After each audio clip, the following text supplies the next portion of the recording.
LinkedIn lunch hour. LinkedIn lunch break.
Does that guy have 200,000 followers in his description, or is it just LinkedIn automatically do that?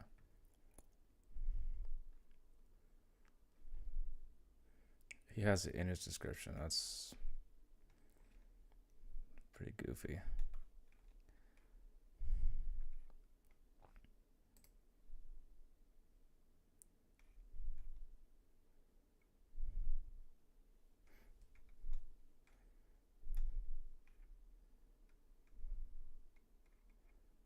Interesting.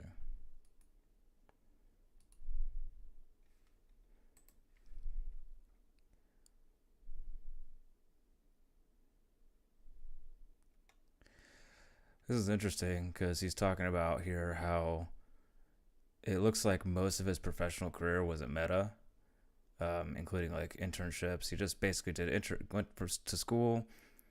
He basically went to school, did internships, and then interned at Instagram, and then ended up working at Meta. And now, after working at Meta for so long, he doesn't even know how to do like simple app deployment on his own. Which is really interesting. That's why it's so important that even if you have full time work, you really need to spend whatever time you can. Like it could be just like an hour a day or maybe like a few hours a week working on your own projects. You don't necessarily have to do something that's going to potentially make money or anything like that, but doing things that are outside of your comfort zone and being creative outside of work, that keeps you from having to deal with this. And that's kind of how I ended up growing in my role. Um, that's how I that's how I ended up growing as an engineer. Not as much from the stuff that I did at work, but more so on the stuff that I did outside of work. It's really important. The stuff that you do for free outside of work is going to supercharge your ability to make money even at work or in a new job.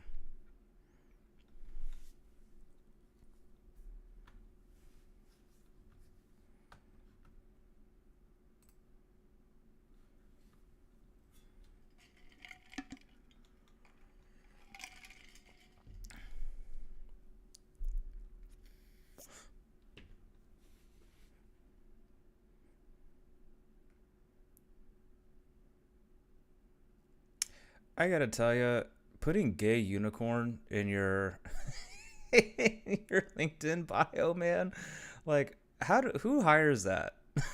Honestly, who hires somebody that puts gay unicorn in their actual name? That's just like, man, to me that's just letting everybody know I'm gonna be an HR problem.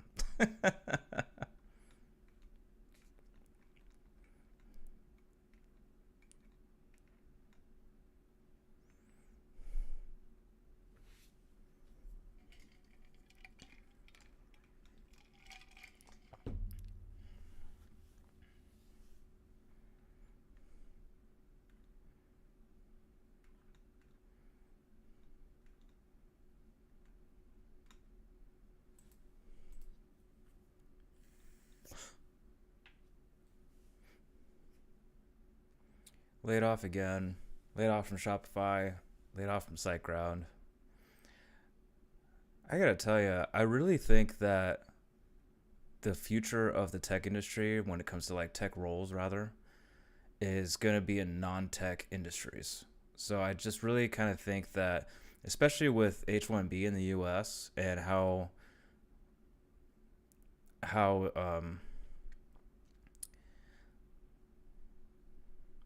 especially with H1B in the US and how abused it is by the large tech companies. Like, I met a guy from India here in Austin that was getting paid like 80K a year for a job at Meta. And that's for an American well over a $200,000 a year job. And I think that the H1B stuff in our government is going to help a lot, and they're cracking down on it a lot more. But at the end of the day, I haven't gotten laid off. I work for a healthcare company, and I don't know anybody that even after acquisition, nobody was laid off. Bunch of people quit, but nobody was laid off. And I just think that non-technical industries that use technical people, you're not going to get the same money that you would at a tech focus, like a tech industry job. But if you have a mindset of wanting to do your job and then also build on the side too, that's going to be the best way to do it, because it has given me a really nice consistent income. Not huge, but it's consistent, and I don't really have to worry about it that much. And it's really helped me to be able to grow outside of it.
That's cool.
CRUD operations and MongoDB skill badge.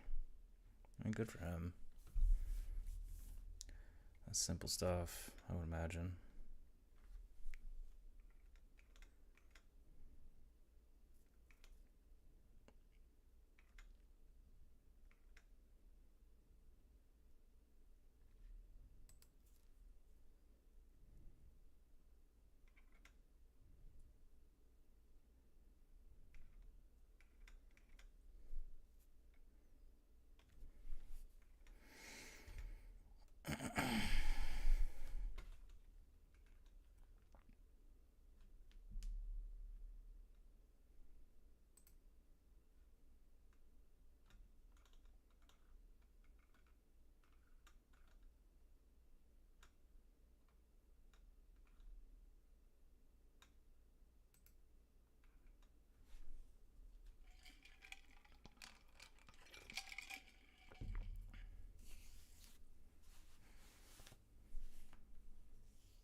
A lot of interesting stuff today. Not yet.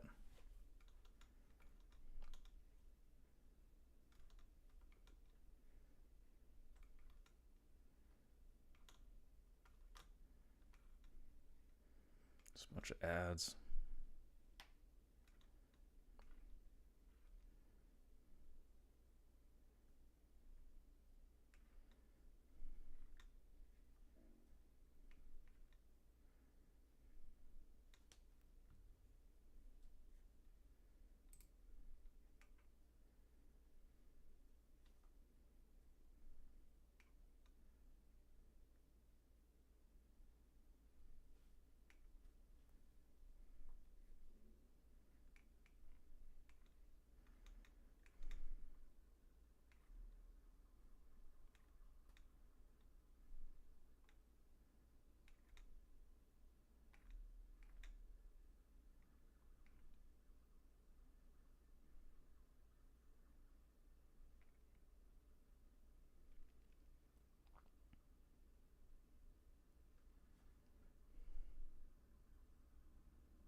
The hell?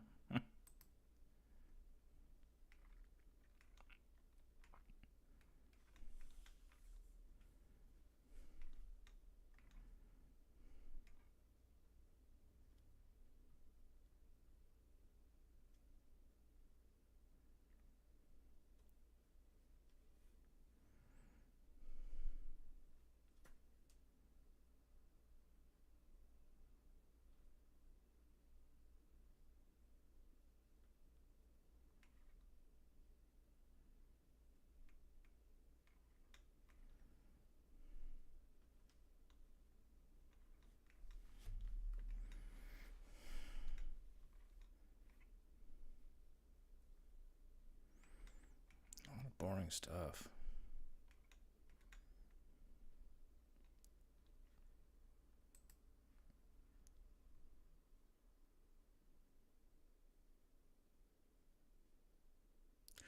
Okay, this is cool. Off the phone with CEO Bootstrap SaaS, life changing exit, so product, no marketing. The product is not the offer. Most founders spend 2 to 3 years building the perfect product with every feature imaginable. That's a huge mistake that I made. And then nobody gave a shit about it. And so I was just like, I had to go, I've had to go back to the drawing board so many times that I finally learned how to do this. Massive exit.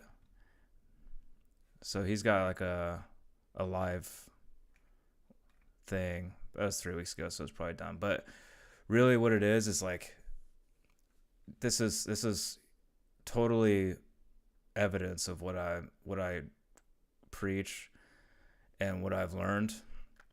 Total evidence of what I've learned through tons of failure is it doesn't have to. It's flashy products. They get VC money. They don't make money as businesses, and marketing is helpful, but the most important thing, and you can see right here, it's building something, knowing exactly what people need and what a problem that people need solved so badly that when you do solve it, they just cannot live without what you built them.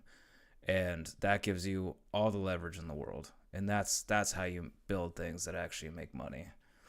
Doing this inside a company too, if you are able to build things that's far more difficult for other people to build, or you're like the person for this thing, and it's a specialized thing that the company just really can't live without, that's going to give you all the leverage in the world at the company.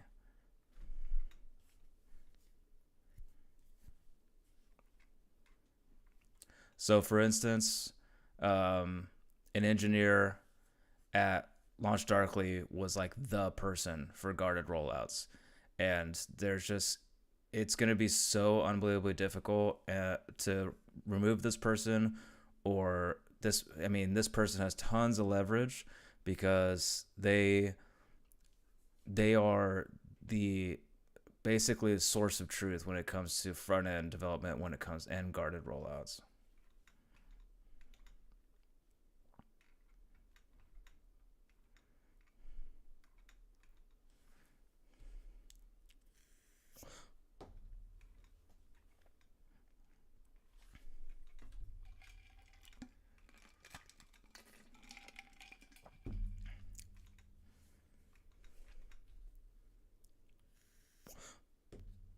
And one more thing I'll say about this is when it comes to making something that when it comes to solving a problem that people can't live without, the most important thing is to find your users first before you build anything. And if you haven't found your users first, then you haven't done the job. You need to go and actually talk to people, go to conferences if you have no network. Um, just talk to people as much as possible and figure out, ask as many questions as you can, learn as much as about the business.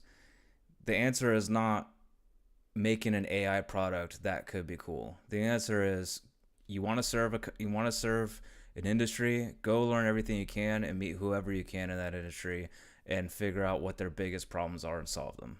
And that'll result in software that people can't live without, and you can, and they'll pay you consistently for it. Like right now, the Zoom app I'm building, I have 30 users already. So that came from a network that I've spent the last 5 years building, but I've barely started building the application. I already have 30 users waiting. And what you can do wait lists, but I've done wait lists and done cold marketing on it, but you need to spend real money. You need to spend, because a lot of the people are fake. So you need to be spending like at least minimum $500 a week on ads, like Google ads for like cold outreach, cold ads, funnel wait lists. It's better. It's so much better to go meet whoever you can and find out the problem where you ask them, like, if I solve that, do you think you can live without that solution? If they say no, if you solve that, I it will completely change, or it will make my life so much better that I don't think I could live without it, then you have something.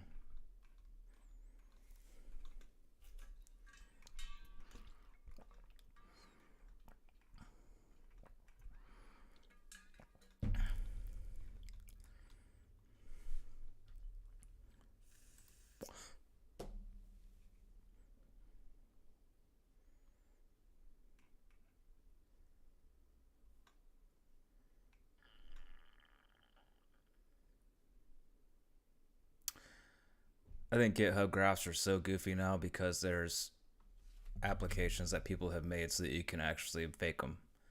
So if you're interviewing people for tech positions and you're paying attention to their GitHub contribution graph, you're a dork because they they can be faked. And really, if I'm knee deep in hardcore enterprise level work, I'm not doing Git contributions. And it's really stupid to care about that because it's not about how many contributions that you make. It's about the impact of every contribution. Does that contribution solve a big problem? And if you're solving really real problems that are actually like tough to solve, you're not contributing to Git all the time. You're you're basically just staring at your IDE like and talking to ChatGPT and going through Google um, for like a week, and you're like, oh, I got it, and then you have one commit a week.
Check new posts.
This is interesting. He's talking about how it's hard to find great software engineers because you can coding challenges. Some of them freeze during whiteboarding, and even if they do have a good interview, a lot of times they're just good at interviewing and they really need to tinker and things like that. And I think this does kind of get at how it software engineering interviews could improve. It seems like it would be better to judge an engineer based upon their portfolio projects and things they do outside of work and have them kind of explain what some of their architecture choices for that project, what they learned, what really got them caught up, and how they were able to solve problems that they got caught up on. I tell you, like I I think every software engineer prefers spending their time building cool stuff or things that are interesting instead of just practicing for getting through coding challenges. I hate doing that, and I tend to not do that great during coding challenges because I just hate doing it. So I'll tell you, it seems like even if a company maybe doesn't pay as much, if company A doesn't pay as much as company B, but company A has a really good interview paradigm where they're doing something like I just described, I would choose company A over company B that just has like this machine of code interviews and stuff like that. It says a lot about a company's culture and how they approach engineering, and it shows how much importance and understanding they have towards the engineering side of things versus just empowering PMs to try to whip engineers into getting deliverables within whatever they think a sprint is supposed to be.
All right, I think that's enough for today of this.